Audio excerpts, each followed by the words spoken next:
one that might be a lot bigger of an issue is Syria, because it seems like we talked about, the whole Assad has to go thing might be back on the menu, which second of all, that was the thing I was going to ask you about. Whenever there's one of these conflicts arising, the media has a certain phrase that's like very specific. I remember back when Ron Paul was running, it was Ron Paul is a kook, and I quote, a kook.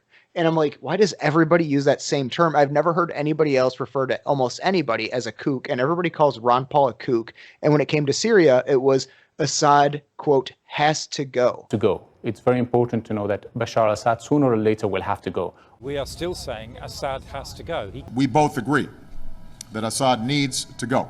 Which is a very strange way to say we need to dethrone or overthrow this guy. Vernacular that you see come out of the media and out of the political class, where it's all this monolithic thing where they're not even hiding that they're like copying each other's homework. What do you make of that? And how frustrating is that as somebody who knows this stuff inside and out?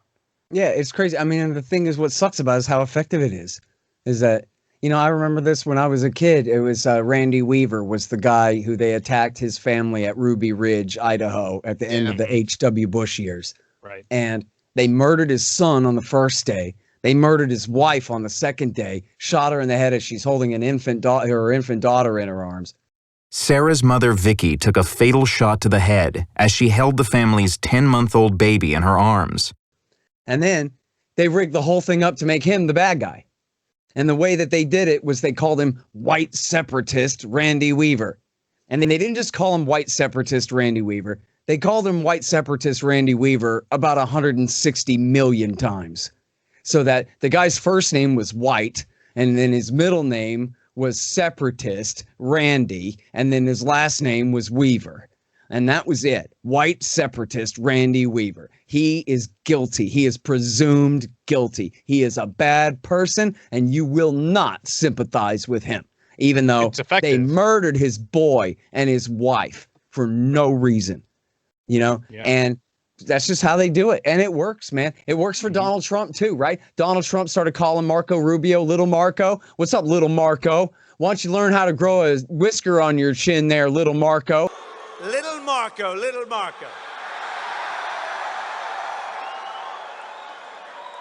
Do you know that in Florida, they hate Little Marco Rubio so much? Don't worry about it, Little Marco, I will. All right, well, let's hear Big Don. Donald. Don't worry about it, don't worry about it, Little Marco. And that was it. Marco Rubio will be Little Marco for the rest of his life. It's as simple as that. Assad has to go. And look at the question they're begging. Does America have the right? Does the American government have the right to choose the government of Syria? Well, of course not.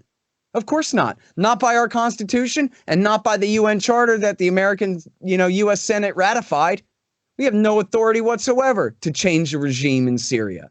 We are bound to respect their independence and sovereignty according to the law, whatever that is.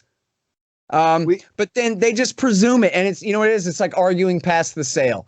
Like if I tell you, hey, buddy, what color Corvette are we putting in your driveway this afternoon? Red or yellow? And now I got you talking about red or yellow, not whether you're actually buying the car or not, and that's what they do. And they just presume the authority to say who gets to be the leader of Syria and who doesn't. And even when we all know there is no opposition prepared to replace Assad other than al-Qaeda, led by Abu Mohammed al-Jolani, the loyal servant of Ayman al-Zawahiri, the butcher of New York City.